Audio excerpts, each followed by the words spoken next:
Après donc la lune de miel foireuse entre Lucy et Arthur, je parle de lune de miel tout simplement parce que Arthur aura quand même pu planter son épieu et couvrir les draps de sang, donc ça compte quand même pour quelque chose. Alors Lucy sera à peine mentionnée par la suite dans le film, sauf peut-être par Mina qui lâchera un « oh pauvre Lucy » de temps en temps.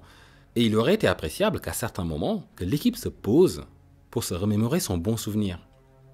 Déjà parce que cela aurait renforcé les liens entre les personnages, entre les protagonistes, d'avoir perdu un être cher en commun. Mais surtout parce que Lucy n'était pas n'importe qui. Alors Lucy était liée par amitié à Mina, mais au-delà de ça, on se rappelle des transfusions sanguines. Les transfusions de sang successives qu'elle a reçues des autres hommes sont loin d'être de simples procédures médicales. Dans ce roman, ça tisse un lien sacré par le sang. À travers le sang, c'est la transmission d'une vitalité qui opère. Que ce soit le sang pur d'un noble comme Arthur, le sang bleu, que ce soit le sang puissant d'un Texan tel que Quincy, le chasseur, que ce soit le sang épuisé mais cérébral de John Stewart ou de Van Helsing, il y a un aspect presque sexuel dans le rapport qu'ils ont établi. Ils ont procédé à quelque chose de très intime avec elle, et c'est pour cela d'ailleurs qu'ils n'en parleront pas tout de suite à Arthur. Il ne faut pas lui dire. Ils finiront par lui dire. Mais juste après l'acte, non. Donc ça prouve en fait l'importance de cet échange-là, de ce sacrifice, de ce don qu'ils lui ont fait. Et c'est pour cette raison que Lucy ne devrait pas passer si vite aux oubliettes. Par exemple, comment Mina apprend le trépas de Lucy? Dans le livre, c'est Stewart, John Stewart, le médecin, qui lui apprend le déroulé de cet épisode en lui laissant lire son journal. Tandis qu'elle lui laisse lire les témoignages contenus dans le journal de son mari, Jonathan Harker. Donc il y a un échange de journaux. On se rend compte rapidement que l'échange d'informations détenues dans les journaux et autres enregistrements feront la force de l'équipe. Pour deux raisons déjà, parce que cela va créer des liens de confiance qui vont, dans cet exemple par exemple, aller jusqu'à un moment de tendresse entre Mina et Stewart, mais rien d'ambigu, c'est juste qu'on va se retrouver avec un Stewart qui va, à un moment donné, se lâcher, quoi. Depuis le début, il contient tout cela, tout ce secret, toute cette aberration, des choses qui leur arrivent, donc à un moment donné, il va se lâcher, il va pleurer donc sur le sein de Mina, mais rien d'ambigu. Il va également lui téter un peu le sein, mais rien d'ambigu. Et donc c'est là qu'on comprend qu'il ne s'agit pas seulement de mettre tout le monde à la page sur les événements qui se déroulent. Même si l'information, certes, la connaissance sera la clé dans la défaite de celui qui survit dans l'ombre et qu'ils se sont promis de détruire. Mais il s'agit également de créer du lien, de souder l'équipe par empathie des épreuves des uns des autres. Épreuves consignées dans les journaux personnels qu'ils acceptent de dévoiler les uns aux autres. C'est un acte de confiance qui est loin d'être anodin. C'est quand même des journaux intimes au départ. Jonathan écrivait pour sa femme, il n'écrivait pas pour le monde. John Stewart consigne ses doutes, ses pensées dans ses enregistrements. À partir du moment où cet échange a lieu, c'est vraiment un acte de confiance l'un envers l'autre qui prend lieu. Et dans le film, malheureusement, ils ne retiennent que l'aspect informatif de ces échanges. En fait, un soir, on a donc le couple des Harker qui dîne avec Van Helsing, et c'est assez brutalement que Van Helsing leur confirme la clôture de l'épisode Lucy. Alors, on le connaît pour son manque de tact, mais là, on atteint un niveau... En fait, on a Mina qui lui demande « Est-ce qu'elle a souffert ?» Et Van Helsing répond « Ah bah oui, elle a souffert. Elle était en grande souffrance. Mais je lui ai coupé la tête, je lui ai transpercé le cœur, je lui ai brûlé le cœur, je lui ai rempli la bouche d'ail, et là, ça allait mieux, elle a connu la paix. » Je veux dire, c'est un épisode tragique qui vient de se dérouler quand même, c'est quelque chose de très grave, c'est un personnage important dans l'histoire, Lucy, ce n'est pas n'importe qui. Et je viens justement de dire pourquoi. Donc pourquoi traiter cette annonce sur le ton burlesque, comme une comédie dramatique? C'est vraiment dommage. Parce que globalement, il y a des moments de complicité dans l'équipe comme ça qui passent un peu à la trappe dans le film. Je me rappelle par exemple du moment où Quincy Morris, le Texan, décide de monter la garde devant la chambre des Harker, du couple Harker. Alors le couple Harker, quand même, c'est un couple qui a été très éprouvé par l'arrivée de Dracula. Et même avant l'arrivée de Dracula, Jonathan s'est rendu au château, il a failli y rester, il a failli perdre la raison. Sa femme bientôt sera la victime de Dracula, on n'y est pas encore, mais ça va arriver. Donc en fait, ce couple va être très ébranlé. Donc ça va être une véritable épreuve pour eux. Donc l'équipe, le reste de l'équipe va tout d'un coup se mettre à les protéger. Et ce ne sont même pas des actions grandiloquentes, ce sont dans des petites actions qu'on est vraiment touché par l'attention qu'ils portent les uns aux autres. Donc Quincy Morris va décider comme ça à un moment donné de monter la garde devant leur chambre. Ça veut dire que la nuit, ils les veillent et le jour, ils partent à la chasse. Donc en fait, il dort très peu finalement. Et ce sacrifice de soi, c'est vraiment touchant.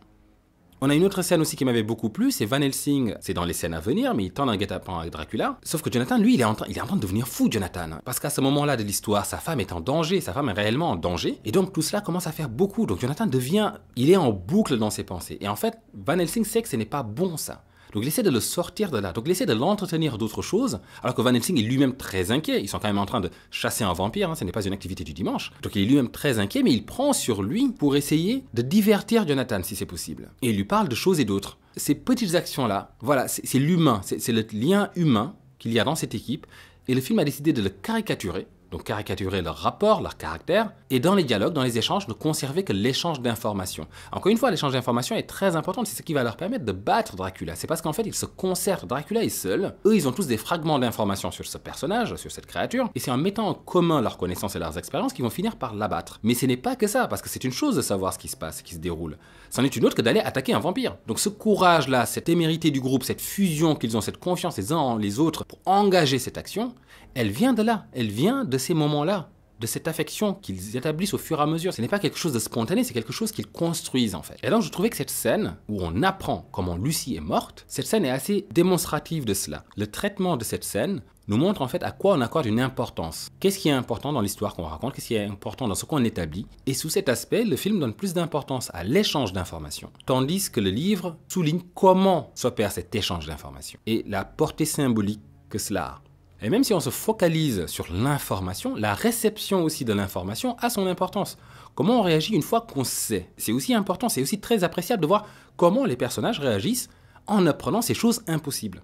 Alors je rappelle qu'à ce moment-là, dans le film, Mina ne sait toujours pas que le vampire c'est son prince. Donc son prince c'est une aventure qu'elle a failli avoir donc avec Vlad Tepes, mais elle ne sait pas que c'est lui Dracula, que c'est lui ce fameux vampire donc qui est à l'origine de tous ces maux. Du mal de son mari ainsi que de la mort de Lucie. Elle ne le sait pas ça. Donc on réalise qu'elle a à peine le temps quand même de se remettre de la mort de Lucie, qu'elle apprend que Lucie s'est transformée en vampire. Que Lucie a dû être exécutée comme vampire. Qu'il y a un vampire. Que les vampires existent. Ça fait vraiment beaucoup d'informations et c'est très difficile de croire que Mina peut encaisser tout ça et garder une tête froide. Et Van Helsing ne marque pas un temps d'arrêt pour lui permettre d'assimiler tout cela. Il enchaîne, il confirme, oui c'est vrai, effectivement, il y a une véracité dans le témoignage de votre mari. Et ce mari confirme, mais oui, mais je sais où dort ce vampire est à Carfax, il dort dans la maison juste à côté. Mais ils enchaînent l'échange d'informations, c'est une transaction sans âme là qui se passe. Prenez, soufflez 2 minutes et considérez les faits, quoi. Là, c'est fou ce qu'on sort là. Dans le livre, justement, alors très certainement parce que le livre a le temps d'établir tout ça, mais ce n'est pas une raison, je trouve. Dans le livre, sa première rencontre avec Mina, par exemple, il prend juste le temps d'appuyer à un instant donné que non, votre mari n'est pas fou. Ce qu'il dit là, aussi fou que cela soit, que cela paraisse, ça s'est vraiment passé. Donc votre mari n'est pas fou, mais il a besoin de notre soutien, il a besoin de notre aide, il a besoin qu'on prenne soin de lui, il a besoin de notre bienveillance. Mais c'est tout, il n'en rajoute pas plus, il ne lui dit pas que Lucie est en train de se transformer justement en vampire, par exemple. Parce que ça ferait beaucoup trop. Donc en fait, il laisse cette information-là le temps d'être assimilée. Il y a une humanité dans le traitement. C'est un docteur après tout en plus, donc on oublie de souligner ça, mais même sans être un docteur, enfin, on réalise bien que ces gens ébranlés, éprouvés par les épreuves qu'ils connaissent à ce moment-là, ont besoin de temps pour assimiler certaines choses. Et cette information-là, elle est sacrément indigeste quand même. On parle de créatures de la nuit, de vampires, de transformation, de damnation des âmes, enfin, ça fait beaucoup en fait. Et donc pour moi, cette scène du repas, cette scène de la rencontre, Van Helsing et le couple Harker avec ces échanges d'informations, oui, il y a un vampire, oui, Lucie s'est transformée en vampire, oui, on a décapité Lucie, oui, le vampire, il dort à côté, il est à Carfax, dans la maison à Carfax. Et ça s'arrête même pas là en plus, donc toujours dans ce même repas, c'est quand même incroyable. En plus, il continue à manger, je crois, pendant tout ce temps-là, il mange. Ils sont tous en train de bouffer, normal, tout va bien. Van Helsing va même interroger là, de but en blanc, devant Mina, il va interroger John sur ses potentielles infidélités avec les vampiresses. Alors on comprend pourquoi il le fait, il veut savoir à qui il a affaire. Effectivement, si Jonathan est corrompu, compromis par les vampiresses, s'il est potentiellement leur chose, il peut paraître humain mais déjà être en transformation, à ce moment-là, c'est bien de savoir à qui on a affaire, est-ce qu'on l'intègre dans l'équipe. Ça pourrait être un agent de Dracula, sans le savoir. Mais sauf que c'est un point délicat, il est en train de parler de la fidélité de cet homme devant sa femme, et sur le fait qu'il s'est laissé offrir à des vampiresses. Donc effectivement, ce point, et c'est un point important en réalité, c'est un point qui aurait dû être abordé dans le couple. Et Mina elle a lu dans le journal de Jonathan, elle sait que comme Lucie qui attendait sa morsure avec anticipation, Jonathan a éprouvé du désir pour les 3 femmes. Enfin, pour les 3 vampiresses. Et il s'est presque mêlé à il s'est mêlé à une orgie dans le film, c'était littéralement une orgie. Et donc voilà, cela vaut même dans le livre aussi. Parce que la méthode de morsure des vampiresses, on se rappelle, est très proche du suçon. Donc comment on parle de ça? Comment on s'en défend? Comment Jonathan s'explique face à sa femme? Comment il reprend ces fameuses lignes où il disait « J'ai honte si Mina devait lire ceci, mais je voulais qu'elle me morde, je voulais qu'elle me prenne. » Enfin, ces femmes-là. Donc ça, il ne le traite pas dans le livre. Mais au moins, il ne le soulève pas pour rien. Là, on le soulève, mais on le soulève toujours dans cette optique d'échange d'informations. On vous a mordu? Est-ce que vous avez bu de leur sang? Vous êtes un agent potentiellement du diable? Jonathan répond non et on passe à autre chose. Le film pose la question et la clôture aussitôt. Donc le chapitre Lucie est clos et il est temps de passer à la contre-offensive. Et donc voilà, toute cette partie, malheureusement, se déroule trop vite, à mon goût. Et on reparlera de Lucie, je reparlerai de Lucie quand je sentirai qu'elle là, tiens, dans tel moment de cette narration, elle aurait dû intervenir à cet endroit. Globalement, Lucie, c'est terminé. Maintenant, l'équipe va se regrouper, donc Van Helsing va tous les regrouper pour mettre au point, si on veut, leur angle d'attaque.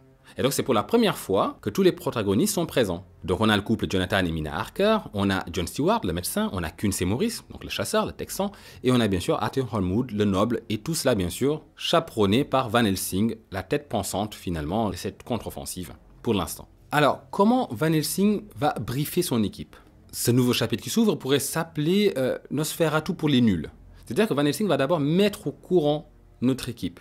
Et quand je dis qu'il va les mettre au courant, il va vraiment tout nous expliquer. Donc il a lu les journaux, il a lu le journal de Mina, il a lu le journal de Jonathan, etc. Donc il a tiré des informations que même eux ont peut-être ignorées, et il compte bien tout expliquer. Mais vraiment tout. C'est-à-dire que des éléments qu'on aurait pu deviner par nous-mêmes ou garder en suspens, eh bien à ce moment de l'histoire, on va nous les expliciter. Et c'est vraiment désagréable comme sensation. En fait, ça m'a donné l'impression qu'on s'arrête à un moment donné pour être sûr que tout le monde suit. Donc au fond de la classe, là, c'est bon, vous avez suivi, vous comprenez là que tout ce que Dracula a fait depuis le début. Or, c'est vraiment regrettable, c'est-à-dire qu'une créature comme Dracula, qu'elle peut être retracée à la trace et qu'on peut vraiment comprendre tout ce que cette créature a pu faire depuis qu'elle est arrivée, etc. C'est pas plus mal de laisser quelques mystères sur son déplacement. On avait un doute notamment avec la tombe du suicidé. On se disait bien, Dracula a dû se planquer là-dedans, c'est comme ça qu'il est sorti un soir pour égorger le vieux Swalz. C'est pour ça que lors de l'enterrement de Swalz, Lucy et le chien là étaient complètement ébranlés en étant juste à côté de la tombe, parce qu'inconsciemment, ils ressentaient la présence de Dracula, mais ce n'était pas spécifié ça. Eh bien, Van Helsing va nous l'expliquer. Il était dans la tombe. Enfin, c'est dommage quand même. Encore une fois, il faut laisser des points de mystère dans cette histoire. Je ne dis pas qu'il ne faut pas que l'équipe soit au courant. Qu'est-ce que c'est qu'un vampire? Comment on peut le battre? Quelle est la nature même de cette créature?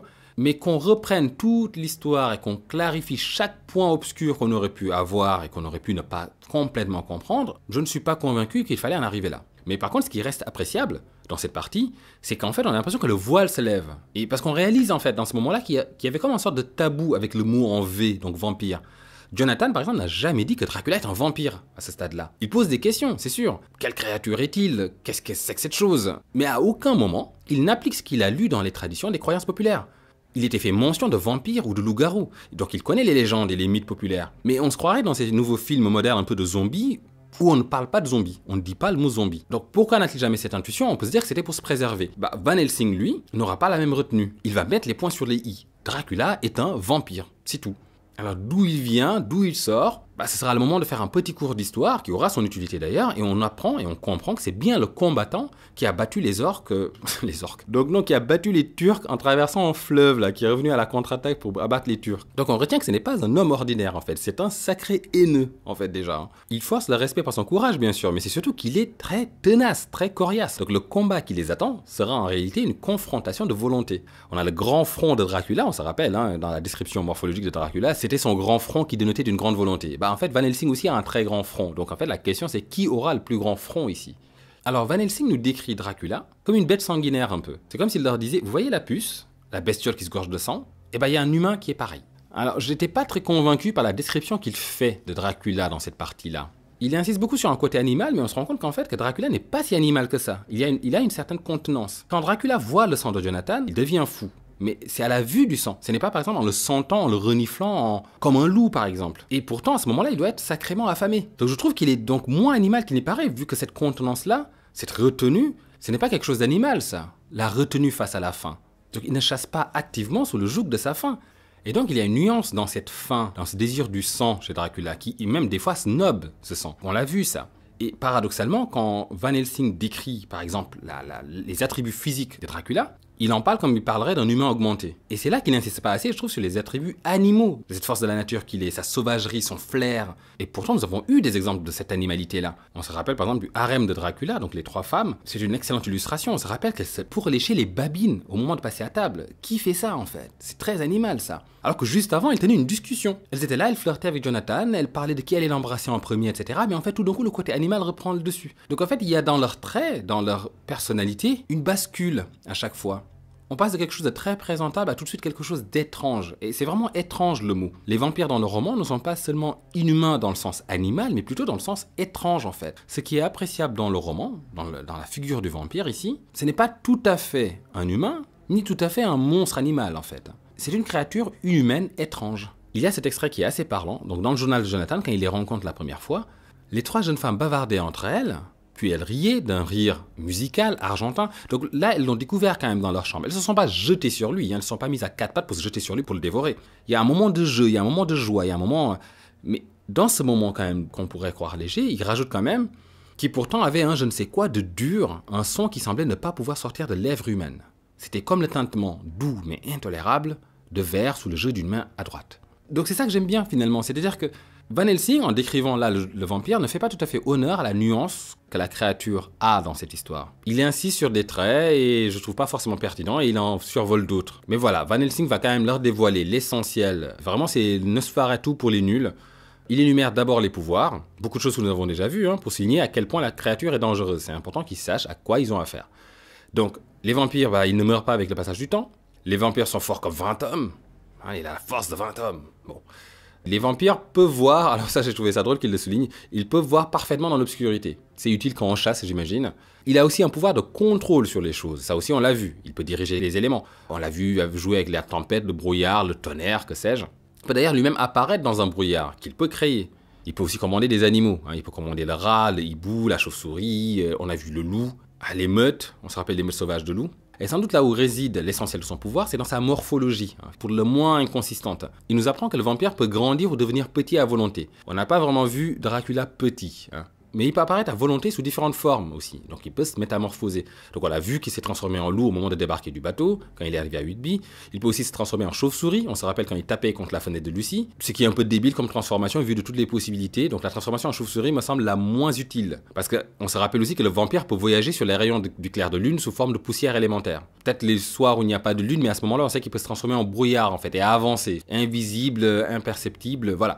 Se transformer en chauve-souris, ça répond bien au folklore, mais vu la quantité de transformations possibles, à moins pour bouffer des moustiques et des mouches en plein vol, la transformation en chauve-souris me semble la moins pertinente en réalité. On apprend aussi qu'il peut se faire presque intangible au point de pouvoir traverser des crevasses. On se rappelle comment Lucie est entrée dans son tombeau, passer à travers les grilles en fait. Donc une simple fente suffit pour qu'un vampire puisse pénétrer dans un espace. Et bien sûr, le fameux il ne projette pas d'ombre. Le vampire n'a ni ombre ni reflet, il ne se reflète pas dans le miroir et on se rappelle donc j'avais dit que cela tient du fait qu'il n'a pas d'âme. C'est un rouquin.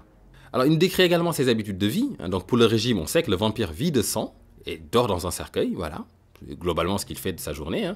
Pourquoi le besoin de sang? Tout simplement en fait parce que le vampire prospère grâce au sang des êtres humains.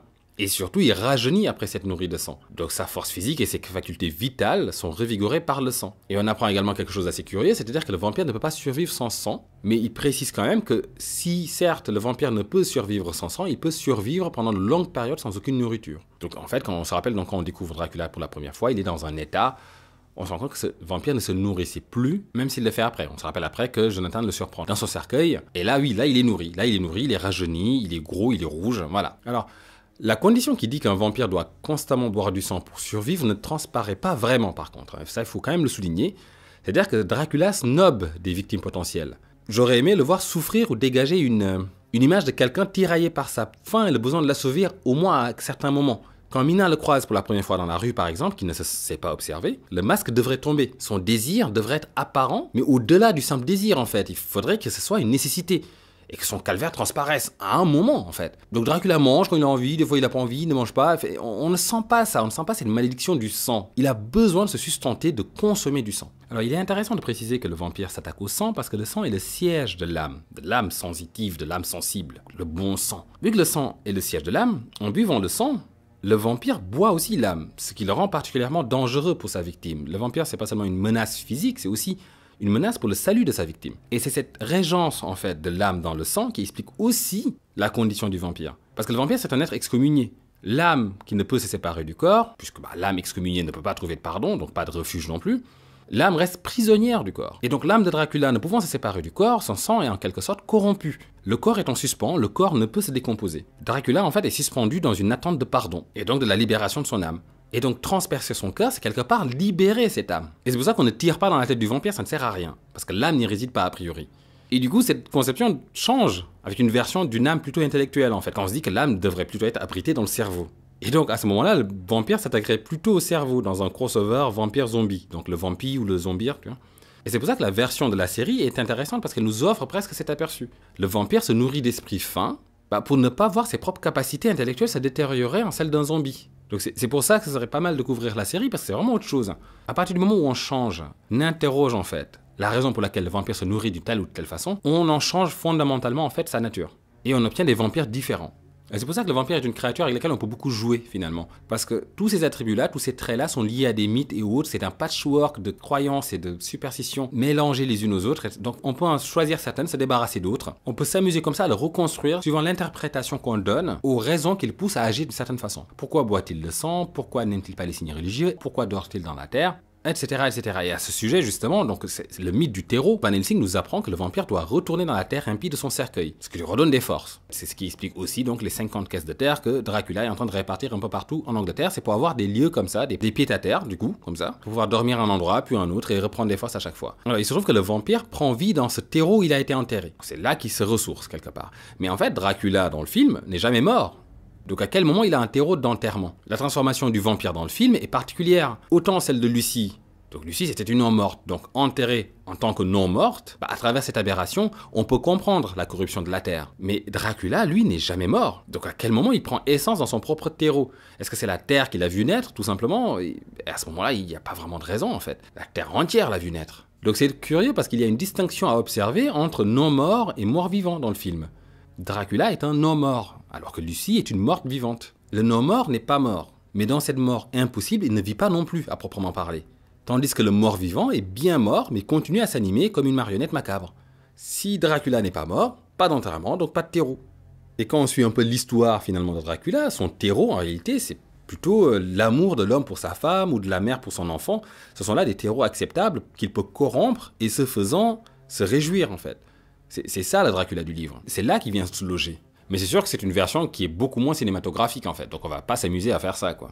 Et rien ne vaut un beau et magnifique cercueil, après tout. C'est très visuel, c'est très impactant. Donc là, ça commence à faire beaucoup de pouvoir quand même. Donc il faut quand même redonner de l'espoir aux troupes. Donc Van Helsing va quand même leur exposer les faiblesses du vampire. Donc il faut savoir que le vampire ne peut pas toujours nous atteindre. C'est important. Il faut qu'il soit invité dans un lieu avant de pouvoir y rentrer. Il faut qu'il soit invité par quelqu'un qui est familier du foyer en question. Et ses pouvoirs aussi ont leurs limites. Son pouvoir cesse à la lumière du jour. Il devient un simple humain avec des réflexes et une force décuplée. Ça ne veut pas dire qu'on peut le 1v1, mais il est quand même limité. Alors, le jour, normalement, il doit aussi dormir dans sa terre.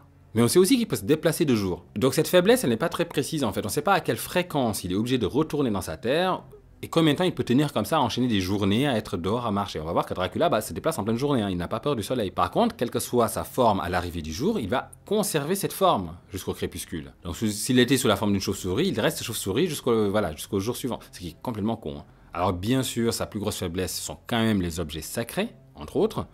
Le crucifix, l'eau bénite, les hosties. Alors ça lui fait horreur ces éléments-là. Donc ça rappelle bien sûr son excommunication, qui est suggérée dans le livre, mais fantastiquement démontrée dans le film. Donc c'est l'introduction qui est très théâtrale. Mais il n'y a pas que les objets saints. Il y a aussi l'ail par exemple, qui est un répulsif connu. Alors on ne s'explique pas vraiment pourquoi. C'est vrai que l'ail et l'oignon sont réputés pour leur qualité purifiante des espaces, de l'atmosphère. Mais à ce moment-là, il devrait aussi détester l'oignon, je veux dire. Mais bon. Voilà, il n'aime pas l'ail. Dracula n'aime pas l'ail. Alors ça c'est pour le tenir à carreau, mais on peut aussi le tuer, Dracula. Van Helsing leur explique qu'on peut tuer un vampire. Si on place par exemple un rosier sur sa tombe, il ne peut plus sortir. Et donc voilà, on peut l'achever avec une balle bénite à ce moment-là qu'on tirerait à travers le cercueil. Alors si on n'a pas de balle bénite sous la main, on peut tout simplement lui enfoncer un pieu dans le cœur aussi. Travail qu'il faut parachever en lui coupant la tête, en lui enfonçant de l'ail dans la bouche. Je sais pas pourquoi juste la tête tranchée ne suffirait pas. Pourquoi la double couche, en fait, avec l'ail dans la bouche? Dracula a de la chance quand même à sa mort, parce que Dracula va mourir, on le sait, on lui mettra pas de l'ail dans la bouche. On lui aura au moins épargné ça. Alors on apprend aussi que Van Helsing prête à Dracula le pouvoir de nécromancie, c'est-à-dire celui de parler aux morts, donc littéralement dans son sens premier, c'est-à-dire faire de la divination à travers les morts, et même dans le sens le plus peut-être connu aujourd'hui, c'est-à-dire éveiller les morts et les contrôler. Je n'ai vu aucun de ces pouvoirs en action, moi, personnellement, dans les deux histoires. Déjà, il ne parle qu'aux non-morts en devenir, pas aux morts. Une fois que Lucie est morte, il ne peut lui parler. Il ne lui parle que quand elle est dans sa transformation. Donc en fait, c'est pas de la nécromancie qu'il fait, c'est de la lucimancie ou de la minamancie. Les morts sont morts, j'ai envie de dire. Et même une fois vampire, on a vu que l'obéissance des vampires qu'il a transformés n'est pas actée, en fait. Les vampiresses lui désobéissent, par exemple. quand il leur demande de ne pas toucher à Jonathan, elles s'en foutent, quoi. Donc ça, le nécromancier a clairement ses limites, en fait.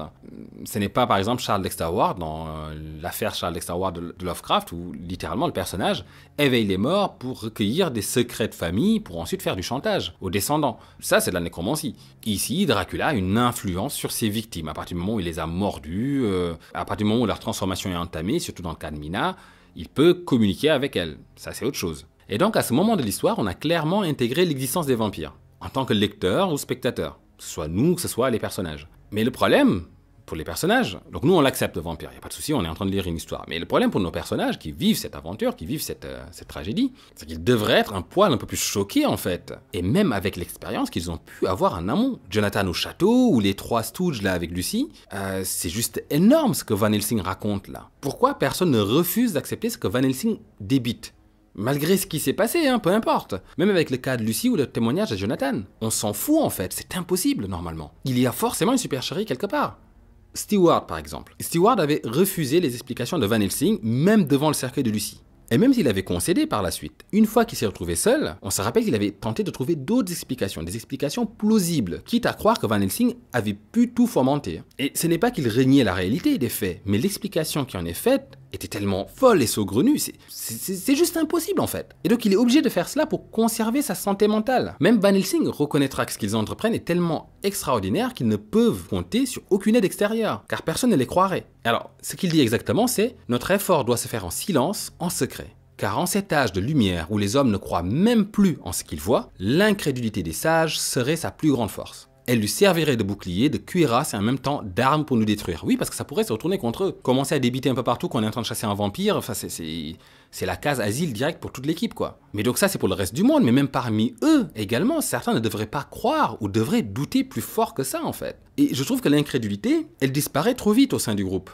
La ville était le refuge absolu de Dracula du fait de l'incrédulité et du scepticisme en fait scientifique. Stewart en était l'exemple parfait. On se rappelle sa réaction quand Van Helsing parlait juste du vampire, le mammifère, de la chauve-souris. Pour lui, c'était déjà impossible. Une chauve-souris dans l'Angleterre du 19e siècle. Et encore, il était plus enclin à croire qu'il pourrait s'agir d'un rat ou de bestiole à l'origine de morsures ou de la perte de sang dans les bas quartiers avec les petits-enfants, comme ce fut le cas d'un médecin qui a traité les événements de la Dame Blanche, mais pas pour une noble comme Lucy, c'est impensable quoi. Et on se rappelle donc du cheminement qu'il a eu à faire pour embrasser le raisonnement de Van Helsing. Le médecin refusait de voir le vampire. Il refuse même de voir en Lucy la mort vivante. Et on sait qu'il ne se décide à la tuer que parce qu'instinctivement, le spectacle du vampire au repos, abreuvé de sang en plus, répugne l'humain. Et c'est pour ça qu'il faudra donc soumettre les autres à la même épreuve et compter sur leur réaction instinctive et non raisonnée. Compter sur l'émotionnel. Mais une fois l'émotionnel assagi, en fait, le doute intellectuel devrait refaire surface. Ce n'est jamais fini en fait, ce n'est jamais prouvé le vampire, ça ne devrait pas l'être. On ne se remet pas rapidement d'avoir décapité une femme en fait, planté son cœur et rempli sa bouche d'ail, même si on est persuadé que c'est une vampiresse. C'est trop rapide, c'est trop commode, et ça m'embête d'autant plus que c'est le cas de toute l'équipe. Ils sont tous là assis à écouter Van Helsing et tout va bien. Ah, il y a un vampire, ah d'accord, ah il peut se transformer en chauve-souris, ah d'accord, il peut se transformer en nuage aussi, ah d'accord. Mais non quoi. Jonathan Harker a tenté de garder une réserve scientifique, on se rappelle, un certain scepticisme face à l'étrange. Et sur ce coup, il rejoint John Stewart, donc le médecin. Leur conversion, à tous les deux, en fait, c'est un processus. C'est long. Il y a toujours un point de bascule, un point de contradiction. Au moment où ils se rendent compte que là, ça ne va plus, ça ne tient plus. Leur raisonnement ne tient plus. Chez Stewart, par exemple, c'est quand Van Helsing l'accule dans le tombeau, il lui demande s'il s'est trompé sur le diagnostic de la mort de Lucy. Parce que là, vu son état, comment il explique? Et les certitudes de John Harker, c'est pareil. Enfin, ses réserves, elles commencent à s'écrouler devant une scène très banale, finalement. C'est juste le comte qui débarrasse tout seul la salle à manger. Et cette scène, cette simple scène, va désamorcer le confort de la situation où il se trouve. Et c'est là que les questions fusent. Pourquoi ce pouvoir sur les loups, par exemple? Question qu'il avait éludée jusque-là tant qu'elle s'appliquait au cocher. On se rappelle de ça. Et il aurait dû même pousser beaucoup plus loin par la suite. Comment fonctionne-t-il? Quelles sont ses faiblesses? Comment pourrais-je le tuer? Mais des questions sans fin. Chaque réveil qu'il a eu dans le château devait s'accompagner de questions. Mais vraiment? On est sérieux là? Je suis dans un château avec un vampire là? Mais vraiment? Enfin, c'est sans fin cette histoire. Si Dracula existe, d'autres pouvoirs sont-ils à l'œuvre sur Terre? Est-ce que les démons et les diables existent? Il y a tant de questions à se poser, même si on est résolu à le pourchasser et à l'abattre. La nature du conte, cette chose qu'il est, ça ne devrait jamais être acquis à la raison, quoi qu'il arrive. Et malheureusement, je trouve que Jonathan et les autres ne se les posent plus ces questions. Il y a un vampire, c'est un vampire, il faut le buter, point. Et donc c'est cocasse parce que nous sommes très loin du Jonathan qui refusait le chapelet de la vieille dame, on se rappelle au début. Et il y a quelque chose d'ironique dans le retournement de situation. Jonathan jugeait presque avec condescendance les superstitions de la vieille dame. Et finalement, elle aussi, en retour, elle avait écarté d'un geste de la main, on se rappelle ses réticences, comme si c'était les objections d'un enfant ou de quelqu'un de très peu éclairé en fait. Et lui avait passé le chapelet autour du cou. Maintenant, Jonathan ne le retire plus, ce chapelet, ça c'est sûr. Donc inconsciemment, déjà, il n'avait pas retiré à l'époque, ou c'était peut-être par égard à la générosité de la dame. Mais là, maintenant, ce qui est sûr, c'est que le chapelet ne le quitte plus. Et donc nous sommes finalement, si on regarde bien ce monde dans lequel se déroule Dracula, nous sommes dans un monde où, malgré l'avancée des lieux dits éclairés comme l'Angleterre, avec des prouesses techniques très bien mises en avant dans le livre en plus, dans le roman, le phonographe, le télégramme, la médecine, etc., ce sont quand même les lieux les plus éculés qui ont une meilleure compréhension des mystères bien plus profonds et de l'étendue des possibles de l'homme. De ce qu'il peut devenir, et non de ce qu'il peut posséder, ou de ce qu'il peut fabriquer ou créer, non, de ce qu'il peut être en réalité. Et les Carpates, donc, qui sont au départ un vortex d'imagination comme ça superstitieuse, ce tourbillon de superstition va se déplacer pour faire de nos protagonistes, là, en plein milieu de l'Angleterre, le noyau de la croyance superstitieuse délirante. À la fin, Van Helsing dira « Nous sommes les fous de Dieu ». Et c'est vrai, ils deviennent fous à leur tour parce qu'ils connaissent l'existence de l'impossible maintenant. Mais malheureusement, il manque quelque chose en fait, et j'aurais aimé qu'il y ait un véritable cas de folie par exemple. En la personne d'Arthur, il est tout désigné pour ça. Il a quand même été sacrément mis à l'épreuve, il a perdu sa promise, sa belle-mère et son père dans le même week-end. Et quelques temps après l'enterrement, il doit souiller la tombe de sa femme morte pour la travailler façon boucherie halal, quoi. Enfin, il est acceptable qu'un tel personnage perde la raison. Au moins lui, quoi, une victime, merde. Et au-delà de la folie, comment se fait-il qu'aucun membre de l'équipe ne soit ne serait-ce que tenté par ce que Dracula a à offrir? Ne serait-ce que ça. Alors dans le film, on a Mina qui à un moment donné fait allusion à la mort et qui dit à Dracula de l'amener loin de la mort. C'est marrant d'ailleurs parce que c'est traduit j'ai vu la version française sur YouTube à un moment donné et elle dit « Amenez-moi loin de ce monde de porc ». Alors que dans la version anglaise, elle dit « Amenez-moi loin de la mort ». Pourquoi une telle liberté dans la traduction? Je ne comprends pas. Mais enfin bref. Cette demande, elle sort un peu de nulle part en fait. Donc ça ne convainc pas vraiment. On ne voit pas pourquoi elle demande ça en réalité. À aucun moment Mina ne fait mention de la mort avant l'histoire. À aucun moment elle ne semble craindre la mort. Enfin bref, ça sort un peu de nulle part. Mais ça me dérange d'autant plus qu'elle ne soit pas présent dans le livre. Parce que quand on y pense, Dracula offre l'immortalité. Dracula, c'est comme Jésus, mais pris au sens littéral. Bois mon sang et vis pour toujours. Et c'est littéralement le cas. Dracula, il a vraiment relevé des morts. Il aurait lui-même ressuscité, en fait. Sauf que c'est là, effectivement, qu'il trompe dans son offre. En fait, ce qu'il offre, ce n'est pas la vie éternelle, mais la mort, en fait. La mort figée dans un simulacre de vie. La mort suspendue. C'est ça qu'il offre, en vrai. Mais même, en fait, peu importe. C'est quand même vachement ressemblant à une vie éternelle, quoi. C'est vachement trompeur, je veux dire. Et ce discours, ça devrait parler aux fous, oui, mais ça devrait aussi parler aux désespérés. Et Arthur, encore une fois, il est sacrément désespéré. Surtout qu'il a tout perdu. Donc si Dracula lui offre de ressusciter sa femme, ou de ressusciter son père, ou de ressusciter sa belle-mère, que sais-je, Arthur devrait flancher, c'est le maillon faible de l'équipe. Ils ont tous une foi à l'épreuve de tout, très rapidement, et ils sont persuadés du bien fondé de leur mission, et qu'il faut tuer cette chose. Qu'il faut la tuer hors de toute justice humaine, c'est-à-dire que c'est eux qui font la justice. C'est eux qui doivent la tuer, sans concerter qui que ce soit, parce que ça pourrait se retourner contre eux, ce qui est vrai. Ça devient des inquisiteurs, ils n'ont de compte à rendre qu'à Dieu. Bien sûr, c'est Van Helsing qui mène cette offensive, mais ils font union trop vite. Et pourtant, je viens de dire tout à l'heure que j'appréciais justement le fait que l'équipe crée des relations solides, et qu'on les voit prendre le temps de créer ces relations-là, ce lien-là. Donc on peut croire qu'ils restent soudés jusqu'au bout. Mais la tentation reste la tentation, et Dracula c'est un tentateur, et cette tentation devrait être présente, et on devrait voir qu'elle peut agir. On se rappelle de Lucie qui avait tendu les bras à Arthur, en lui disant « Arthur mon chéri, rejoignez-moi ». Et lui, en retour, avait tendu les bras aussi, il voulait y aller. Il était tenté, là, il allait le faire. Si Van Helsing ne s'était pas interposé, il aurait été perdu. Et voilà, c'est ça que j'aurais voulu voir, en fait. Déjà, ça aurait augmenté le nombre de victimes, ça aurait créé d'autres rapports entre les personnages et le vampire. Donc c'est pas seulement tous les personnages contre le vampire, mais peut-être d'autres nuances. Et juste cette nuance-là, quoi. Dracula offre l'immortalité, merde, on crache pas dessus si facilement, quoi, en fait. Et donc voilà, je trouve dommage que l'histoire n'intègre pas un arc narratif à proprement parler sur ce point. Il aurait fallu un temps pour que certains personnages se concilient avec cette idée du vampire. Il y a un vampire.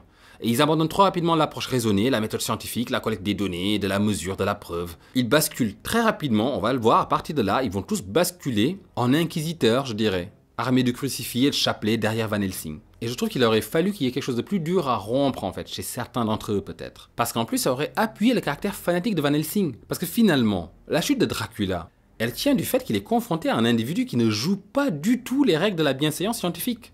Si cela peut faire sens. C'est-à-dire qu'en fait, Van Helsing, c'est un sauvage. Il est brut, il choque les sensibilités, il contraste avec ses autres personnages, en fait, cousus à 4 épingles. Il est complètement brut de décoffrage, c'est vraiment ça. Il n'a pas peur du farfelu ou du ridicule, en fait. On se rappelle que quand Van Helsing soignait Lucie, très rapidement, il a eu une intuition assez juste quand il s'est mis à frotter les interstices avec de l'ail. Ce qui veut dire qu'il a accepté assez vite l'existence du vampire, mais aussi ses pouvoirs extraordinaires. C'est pouvoir impossible, passer à travers des interstices en devenant gaz. Donc ça veut dire que c'est un corps qui devient gazeux puis redevient solide en conservant sa cohérence, son intégrité. À ce compte, Van Helsing, c'est même plus un médecin, c'est un marabout, quoi. Et donc ce marabout se met à prêcher sa science folle, parce qu'il croit, ou plutôt parce qu'il sait, mais les autres devraient accueillir ces déclarations incroyables avec plus de diversité, suivant les caractères et les expériences de chacun. Et finalement, ils acceptent tout cela sans beaucoup de réserve, ou avec une réserve mais qui ne dure pas. Donc ça, c'est vraiment une faiblesse, je trouve, dans l'histoire. Alors, pendant que Van Helsing prêche justement sur l'existence du vampire, qu'il explique en fait à l'équipe la nature de la créature à laquelle ils vont être confrontés, on a Quincy Morris qui fixait la fenêtre depuis un moment et qui sort. Il sort et au bout d'un moment, on entend un coup de feu. Et là, il revient, alors tout le monde se saute bien sûr. Donc là, il revient, il explique qu'il y avait une chauve-souris qui était perchée à la fenêtre et que vu que maintenant il a ses bêtes en horreur, il est sorti, il a essayé de la buter. Voilà. Mais Van Helsing lui demande, et vous l'avez vu ? Il fait non, elle s'est échappée vers les bois là. Donc ça m'a toujours fait rire ça, parce que je me suis imaginé que si c'était Dracula, en fait, donc Dracula en est réduit maintenant à espionner ses ennemis, déguisé en chauve-souris. Dracula qui épie aux fenêtres à l'envers, déguisé en chauve-souris et qui se barre avec du plomb dans le cul. Non mais, qu'est-ce qu'on peut faire quoi là maintenant ? Enfin c'est plus possible là. Toute la prestance est partie en fumée, j'ai envie de dire, quand on y pense 2 secondes. Enfin, si c'est Dracula, mais je suis quasiment sûr que c'est Dracula. Et donc pour l'équipe, du coup, parce que si c'est Dracula, pour l'équipe, c'est une chance, en fait. Parce que juste après, maintenant qu'ils ont expliqué qu'est-ce qu'est le vampire, maintenant ils vont établir leur plan d'action. Et donc ils allaient établir une stratégie à côté d'une fenêtre ouverte en fait, en sachant très bien qu'ils ont pour ennemi un vampire. Et ils ne prennent pas plus de précautions, donc à ce stade-là encore, ils ne le prennent pas assez au sérieux je trouve. Si Dracula était resté, si Quincy Morris n'avait pas vu cette grosse chauve-souris, il aurait appris comment ils comptaient partir à la chasse aux caisses, où est-ce qu'ils allaient se loger, etc., etc. Il aurait appris beaucoup de choses en fait, il aurait pu intercepter pas mal d'informations. Je me dis c'est peut-être parce que toute l'équipe est réunie en fait, donc en fait ils ont une confiance un peu, ils font confiance au nombre, on est tous ensemble, on est tous réunis, donc voilà, on est quelque part, on va le battre en fait, on va le battre ce vampire. Donc ils ne prennent pas plus de précautions que ça. On va voir d'ailleurs qu'ils vont poursuivre cette erreur. Cette erreur va leur coûter cher, justement, de ne pas prendre Dracula au sérieux. Ils ne le prennent pas au sérieux et concrètement, on ne peut pas leur en vouloir parce qu'il est ridicule ce vampire en réalité. Mais bon, on commence un peu à comprendre pourquoi je n'aimais vraiment pas cette deuxième partie, quoi. Donc voilà, Dracula c'est le vampire qui vient de se barrer dans la forêt avec du plomb dans le cul. Alors je pense en plus que c'est d'autant plus Dracula que quelque part c'est comme s'ils les avaient vus venir un peu en fait. Donc il ne sera pas à Carfax quand ils font leur première descente dans la maison, il ne sera pas allongé là et offert comme une simple victime. Et il dira plus tard à Mina, vous avez donc décidé de me détruire. Donc en fait je crois qu'il sait qu'ils sont en train de s'organiser maintenant pour le détruire. Donc je pense que c'était lui cette chauve-souris, clairement. Mais n'empêche que ce qui transparaît le plus ici c'est quand même le manque de précaution de l'équipe. Dévoiler leur plan à côté d'une fenêtre ouverte en sachant toutes les formes que peut prendre Dracula, ne pas mettre plus de secrets à leur stratégie, voilà. Donc je crois vraiment que la confiance vient du nombre. Et d'ailleurs, Jonathan Harker, rasséréné donc par les explications de Van Helsing, qui met tout au clair, et surtout maintenant qu'il lui trouve une motivation supplémentaire dans l'action qu'il attend, donc maintenant il peut agir, parce que c'était ça aussi, il était réduit à ne pas savoir quoi faire. Il était complètement écrasé par cette force surnaturelle extraordinaire en fait. Donc là maintenant on a un champ d'action possible. Jonathan, ça lui fait du bien. Et il reprend son journal. Et ça, c'est un plaisir incroyable en fait quand on le retrouve, parce qu'on n'aura jamais autant partagé sa folie et son isolement, ses doutes, son secret que dans le silence auquel il a été réduit. Il ne nous parlait plus, il n'écrivait plus. Donc on ne lisait plus pendant toute cette période, depuis qu'on a quitté le château. Et donc quand on avait des nouvelles de lui, c'était par procuration en fait, à travers les autres journaux, où il était fait mention de lui, mais toujours dans un état mental délabré en fait, si on veut. Et on aurait pu le croire sous influence, les vampiresses l'ont mordu après tout. Pourquoi il n'est pas sous leur influence, je ne sais pas, mais toujours été que quand il reprend ces lignes, il est à nouveau fort, il est à nouveau sûr de lui. Et c'est pour ça que ça en fait un personnage, je trouve, appréciable, dans sa figure d'ouverture de l'histoire et de clôture.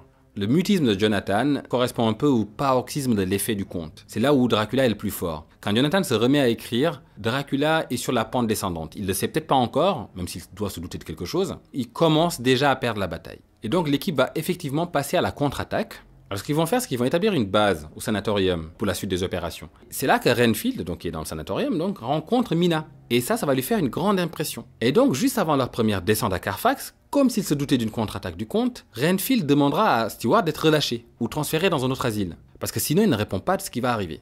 Et Stewart va refuser. On peut le comprendre parce qu'il se rappelle de Renfield qui répétait mon maître, quand, après avoir recoupé les informations, quand on comprend que c'était le moment où Dracula s'installait à Carfax, juste à côté. Donc en fait, Renfield l'appelait ainsi. Donc Stewart craint finalement que Renfield ne sorte pour aller aider Dracula. Et c'est une prudence légitime.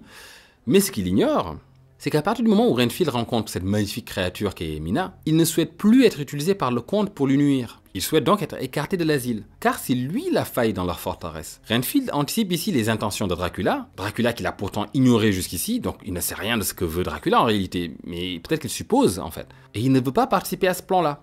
Et donc c'est le premier moment que Renfield agit sciemment contre les plans de celui qu'il appelle maître. Mais il sait que sa volonté est faible, donc il essaie quelque part de préserver l'équipe. Mais Stewart ne l'écoute pas. Renfield se renferme dans un mutisme, donc il n'en dit pas plus. Et donc, l'équipe va sécuriser, enfin il croit qu'il sécurise Mina au sanatorium, et ils vont se rendre tous les 5 dans l'abbaye afin de faire un repérage avant de stériliser les caisses remplies de terre de Dracula. Donc comme j'avais expliqué, donc l'idée pour eux, c'est d'abord de repérer toutes les caisses avant de frapper un grand coup. Alors Mina au départ, elle veut aider, mais elle est écartée. Et j'adore du coup ce que Van Helsing en dit. Il le dit comme tel: ah, l'étonnante Mina. Elle a véritablement le cerveau d'un homme qui serait extraordinairement doué, mais un cœur de femme. Croyez-moi, Dieu avait une intention particulière quand il l'a façonné. Mon cher jeune, jusqu'à présent, la chance a voulu que cette femme nous aide. Seulement passé cette soirée, elle ne devra plus être mêlée à cette horrible histoire. Elle court un trop grand risque. Nous nous sommes décidés, n'est-ce pas? Nous nous sommes promis à l'un à l'autre. Donc voilà, quand je parlais tout à l'heure de promesses, d'engagement, en fait, dans cette fratrie qu'il constitue. Nous nous sommes promis, l'un à l'autre, à détruire ce monstre. Mais ce n'est pas le rôle d'une femme. Même s'il ne lui arrivait effectivement aucun malheur, le cœur pourrait lui manquer devant tant et tant d'horreurs. Elle pourrait continuer à en souffrir d'une façon ou d'une autre. Qu'il s'agisse d'un trouble nerveux ou que ses nuits désormais soient peuplées d'horribles cauchemars. De plus, elle est jeune, et mariée depuis peu. Elle aura peut-être bientôt, si ce n'est déjà maintenant, d'autres sujets de préoccupation. Il dit ça en donnant un coup de coude comme ça à Stewart en faisant wink wink. Donc en fait, bien sûr, ce qu'il sous-entend là, c'est qu'elle est peut-être enceinte. Voilà, elle vient d'être mariée quand même. Vous me dites qu'elle a tout transcrit à la machine. Donc elle va vraisemblablement nous entretenir de cette affaire. Mais dès demain, fini, elle ne s'en occupera plus. C'est sans elle que nous poursuivrons. Donc cette Madame Mina, elle a le cerveau d'un homme mais le cœur d'une femme. Donc ces idées sont utiles, mais à nous de prendre tout en charge, car même si elle essaie de nous aider, confrontée à trop de choses, elle pourrait défaillir, cela pourrait être dangereux. On ne lui parlera même pas de ce que nous vivons, elle sera avec nous à table pour parler d'autres choses, pour nous égayer un peu. Alors on ne peut douter qu'il pense bien faire, en réalité. Mina est jeune, mariée, voilà, elle doit sans doute être enceinte. D'ailleurs, très rapidement après cette histoire, elle a un enfant qui vient au monde, et donc raison de plus vraiment pour la tenir à l'écart. Donc non, ils ont raison en fait. Donc l'asile rempli de fous et de Renfield en tout genre, voilà, c'est vraiment le meilleur entourage pour la mettre à l'abri dans son état. C'est quand même incroyable. Et c'est en fait une amère ironie quand on y pense, parce que c'est en laissant Mina seule lors de leur expédition, soi-disant pour la protéger, qu'ils la livrent toute ficelée au comte. Mais ils ne savent pas ça encore.